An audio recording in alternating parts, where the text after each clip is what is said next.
We're going to go off to MakerDAO. There are changes on the horizon for the DeFi lending platform as founder Rune Christensen proposes a plan for an upgraded version of the DAI Stablecoin and an AI element in the governance process. Rune joins us now. Hello.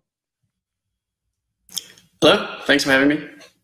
Of course. Thanks for being with us. So let's talk about these changes you've proposed. They're part of the Endgame plan, which involves a restructure. It involves creating sub-DAOs as essentially subsidiaries of MakerDAO. Talk to us about this proposal, how it gets you there, and what it means in the short term.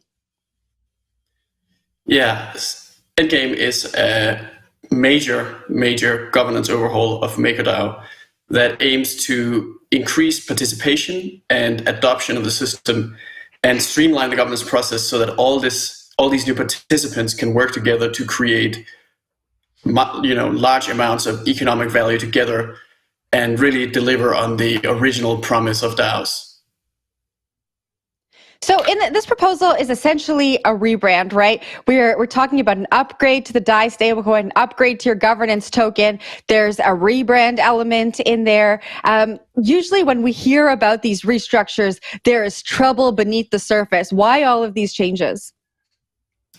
Well, I think so. Maker it's the oldest and the largest DeFi project in the crypto space, right? But ultimately, I mean, crypto has always had this problem that it's relatively kind of, it's some kind of like a bubble, right? And what we want to try to do is break beyond that and, aim to grow the pie and grow the market of all of crypto and all of DeFi and try to, get back to the original mission of crypto, right? Which is banking the unbanked, delivering financial inclusion and financial innovation to the people who can benefit from that. As we aim to do that, and as we're overhauling our governance, it just makes sense to kind of start fresh in many ways, right? And rebuild all the systems for this mission so that we don't have to continuously kind of evolve and second guess ourselves, but rather that we can kind of be united on a single future-proof design that's going to just allow people to focus on the growth.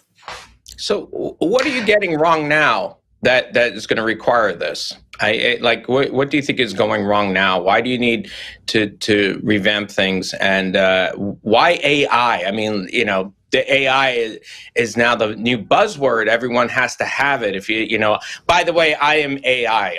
I'm just going to charge a little bit more money now for my services. So why do you need AI when that didn't even exist the way we know it now at the dawn of crypto? Why does that have to come into this? And why do you need, what went wrong with what you're doing? So, Maker is doing really well, right? Because we do have something like 5 billion outstanding DAI in very sort of stable, very solid demand held in externally owned accounts, right? So sort of regular people saving up in DAI. And that's a great thing. And we actually, we really don't want to mess with that, of course, right? So a big part of this is that DAI and MPR, they should just continue to function as they always have. But what we really want to do is we want to grow beyond that, right? So we want to sort of get back to growing that sort of next leg of the crypto adoption journey and proliferation across the world. And for that, what we really think is missing right now is accessibility. So it needs to be easier for people to sort of feel safe and feel familiar with using crypto. And for DAOs specifically, it really needs to be easier to participate. Like, it needs to be easier to understand what is going on inside a DAO, right? And that's actually where the AI comes in. So you're totally right that like AI is a very kind of overhyped buzzword currently. It reminds me kind of like blockchain, right? That it's being shoehorned in everywhere. But there are, just like blockchain, there are certain use cases where it really does make a lot of sense, right? And for AI, in the context of DAOs, that really is facilitating this kind of accessibility to the underlying information, right? Because one thing that AI, the sort of the current generation of AI is really, really good at is things like summarizing data and sort of filling out forms and sort of automating boring processes that humans don't want to be doing themselves, right?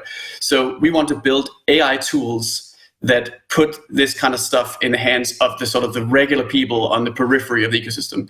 So you don't just have the kind of the insiders that know how know all the ropes and can run everything, but it's sort of a small group that can be sort of, that is a very powerful political force sort of in the center of the system. But instead that we deliver on this promise of a DAO that is kind of like blurring the line between user and owner in a sense, right? So that the users themselves, they need to know what's going on with their money, right? They need to know that it's safe. They need to know that there aren't being sort of, fudged around with the budgets or with the risk parameters and this kind of stuff, right? And today that is difficult because it's just a very complex and advanced, set of topics and skill sets required to do that. And AI tools, they can't replace humans, right? So they're not going to run the DAO or something like that. That would be impossible to do. But what they can do is they can help people on the outside sort of direct their attention and figure out where is it I should be focusing on? What is it I should, what's the thing right now that is sort of the real decision that matter, or the real new information we're getting in that we should be looking at. So we don't get distracted by, random things that don't really matter, or politics, which it kind of tends to happen a lot in DAOs when you have this information asymmetry that exists today.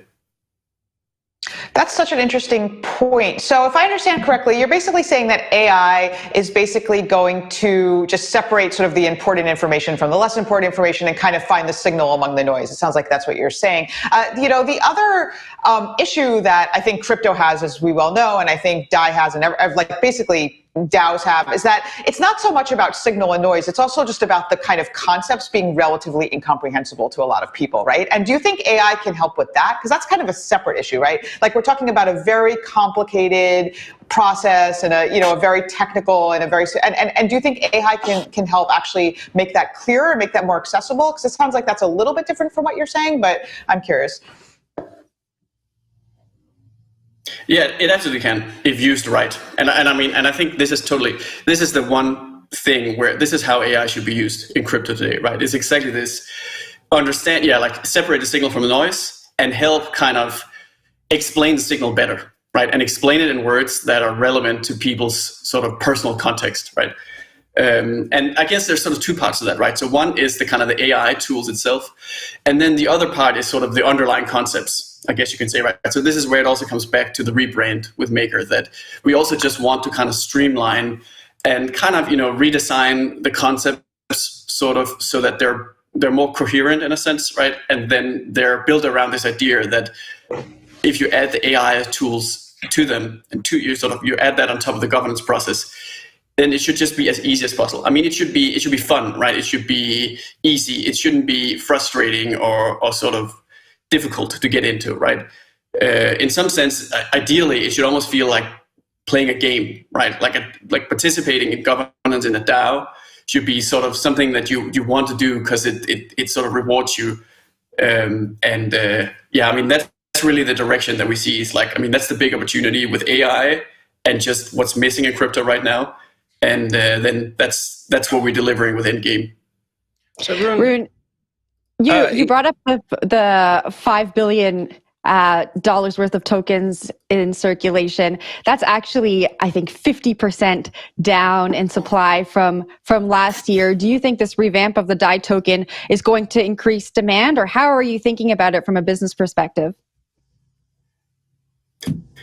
Yeah, so one thing that's important to point out is that there are really two types of DAI demand, you could say. So there's kind of like this, you could call this smart contract demand, which is DAI that's being used for things like DeFi protocols and sort of put into systems and used for farming and this kind of stuff. And then you've got externally owned accounts, and which is really represents demand by regular people, basically. And so what happened during the giant bubble is that there was this massive explosion in the smart contract demand, initially completely outpacing sort of the regular user demand for DAI. And then as the bubble kind of evaporated, then a lot of that smart contract demand disappeared as well. But actually underneath that bubble of smart contract demand, there's been this steady growth of the externally owned account demand. And it's actually relatively, I mean, I think it has been falling a bit, but it's not been falling anywhere near the 5 billion we've seen. That was almost purely the smart contract demand disappearing sort of with the market cycle. And recently, the externally owned account demand that we're seeing in DAI is actually increasing. So there is actually more and more regular people using it even now. But we just want to, tap into that and make that even better, right? So again, I mean, with a new brand that is, it's optional, right? I mean, it's an addition to DAI, which will continue to exist. But this new brand, we hope to be able to kind of speak in even more simple terms to regular people who need financial inclusion, right? Who can benefit from the financial innovation that's possible with DeFi and with decentralized stablecoins. And hopefully, I mean, grow to become much, much larger than we are today. Nonetheless, we have rising interest rates, and that seems to have taken away a lot of the win in the sales of stablecoins in general. Because, of course, people will say, "Well, I'll just keep my dollars in the bank and get some yield there, or buy treasuries where I have a guaranteed yield versus putting it at risk in the crypto markets." Do you think that this? Do you think that as this goes on, as these high interest rates and rates keep going up, do you think that will, is that a headwind for you guys at all? Is that something you guys are looking at and saying, you know what, we might? I mean, did that affect your decision to revamp things? I definitely think that it impacts certain types of users, right, that choose to take advantage of these higher rates and pull out into TradFi if they can. I mean, the thing is that there are a lot of stablecoin users that don't even have those options, right? So, I mean, for people like that, right, that use stablecoins to escape inflation, for instance, in their local currency, I don't think that the rates really make much of a difference for them. And what they're really interested in is just stability. And that has to sort of remain. I mean, that really is the centerpiece of what Maker has always aimed to deliver, right? And the focus on accessibility and transparency will just help further support that, right? By making it clear that you can really come in and you can sort of audit the processes and audit the underlying stability. But at the same time, I mean, there's also there's no reason not to tap into what's possible with DeFi and DeFi innovation today, right? So that's why we are looking at new forms of branding, new forms of adoption and growth, and sort of letting this innovation run free with this approach to sort of sharding Maker governance into multiple different sub-DAOs that can each pursue their own adoption and growth strategies in parallel to kind of let the free market figure out how to get there, right? How to deliver the value of stable coins to the people who need it. Regulators are looking closely at DeFi and also at DAOs. I know you know that MakerDAO has set up your own legal fund. Part of this plan we're talking about says that you're going to be offering yield farming, but that's not going to be available to U.S. users. I'm assuming that's because of regulation. How are you thinking about regulation as you ramp up towards your endgame plan? Yeah, so Maker is an ecosystem with many companies, right, from all over the world, and everyone is completely, focused on how important regulatory compliance is, but also how difficult it is for crypto. It's very, very challenging to deal with the crypto regulation. But overall, I mean, we think we have good solutions, and ultimately, finding that balance and making sure to remain compliant is crucial if we want to get to that next level of adoption. All right, Rune, thank you very much for joining us today. That was MakerDAO founder Rune Christensen.